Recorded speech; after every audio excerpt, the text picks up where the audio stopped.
Hello guys, আসসালামু আলাইকুম। কেমন আছেন? আশা করি ভালো আছেন। অসাধারণ জনপ্রিয়তা নাটকের স্ক্রিপ্টগুলো এই ভিডিওতে রয়েছে। আশা করি নাটকের স্ক্রিপ্টগুলো অনেক ভালো লাগবে। আজকে নাটকের মূল টপিক হলো নিজের পছন্দ মতো বিয়ে করাতে বাবা মা বাধা হয়ে দাঁড়া। চলুন নাটকের সম্পূর্ণ ভিডিওটি দেখি। কি করছিস? স্পর্শ কি যেন লিখতেছে? ওর নাম লিখছে। কি বুঝলি?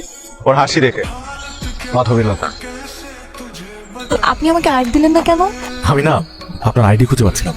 আচ্ছা ঠিক আছে, দিব। এভাবে আমাদের কথা বলা শুরু হয়, যদিও কথা টেক্সটেই হতো, তাও খুব কম সময়ের জন্য। কিন্তু তার একটা মেসেজ পেলে কোনো কারণ ছাড়াই আমার মুখে হাসি ফুটে। আপনার বাগান বিলাস ভালো লাগে? খুব ভালো লাগে। আমার এক পাশে দুঃখ বিলাস, আরেক পাশে বাগান বিলাস, হৃদয়ের মাঝে তুমি। বাহ, আর আমার কি কি ভালো লাগে? তোমার সবকিছুই আমার ভালো লাগে। তোমার মিষ্টি হাসি, মায়াবী দুটো চোখ, তোমার রেশমি চুল যখন বাতাসে দোল খায়, তোমাকে প্রথম দেখায় আমার মনের মধ্যে যে উন্মাদনা তৈরি হয়েছে তা দিন দিন বেড়েই চলছে। যে রিপ্লাই দিতে দেরি হলেই সে উল্টা আমার উপর দোষ চাপাতো। কখন হাই দিলাম আর রিপ্লাই নাই কেন আপনার? অন্য রুমে ছিলাম। বুঝতে পেরেছি, ইগনোর করছেন। তোমাকে না ইগনোর করার সাহস আছে আমার, না অন্য কারোর সাথে কথা বলার সময়? হয়েছে হয়েছে, মিথ্যা মিথ্যা বলে আমাকে খুশি করাতে হবে না। মিথ্যা না, আমি শুধু তোমাতেই আসি। খুব তো সুন্দর করে কথা বলতে পারে, গার্লফ্রেন্ড নেই কেন? কখনো মায়ায় পড়িনি, তাই দেখতে দেখতে একটা মাস কিভাবে কেটে গেল তা বুঝতেই পারলাম না। তোমার পরিচয় তো পাইলাম, কিন্তু এখানে কেন আইসো সেটা তো বুঝলাম না। আমি আসলে মাধবীলতাকে ভীষণ পছন্দ করি, তাকে বিয়ে করতে চাই। আচ্ছা বাবা, তুমি লতারে কতদিন ধরে চেনো? বেশ কিছুদিন যাবত আমাদের কথা হচ্ছে। এই লিটন, ভুল করে আইসো না তো?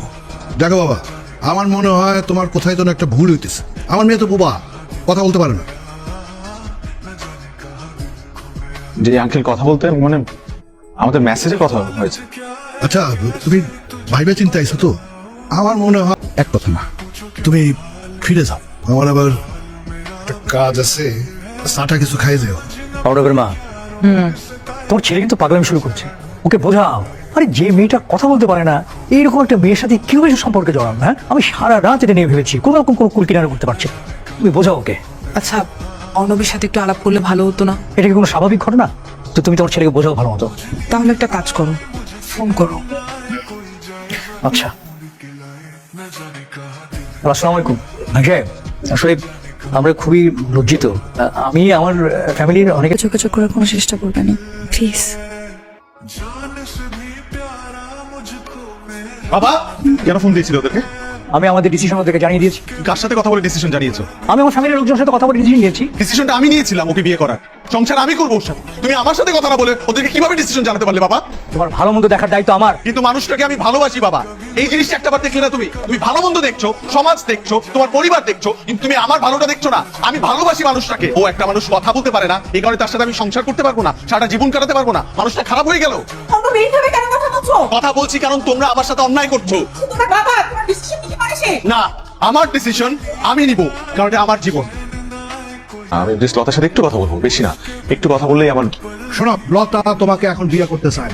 লতা আমাকে বিয়ে করতে চায় না? লতা নিজেই বলেছে। হ্যাঁ, আঙ্কেল প্লিজ আঙ্কেল, একটাবার একটু কথা বলতে দেন না লতার সাথে আমাকে। আঙ্কেল আমি ওর মুখে একটাবার শুনি যে ও আমাকে বিয়ে করতে চায় না। চুপ করো তবে, অত কথা বলবা না। তুমি এখান থেকে চলে যাও। আঙ্কেল আমি এখান থেকে যাবো না লতার সাথে কথা না বলে। কেমন আছো তুমি? আমি জানি তুমি আমার লতা, আমি জানি আমার উপর তুমি রাগ করে আছো, অভিমান করে আছো। আমি আমি কথা বলেছি বাবা মার সাথে, তো সব ঠিক হয়ে যাবে। তাদেরকে আমি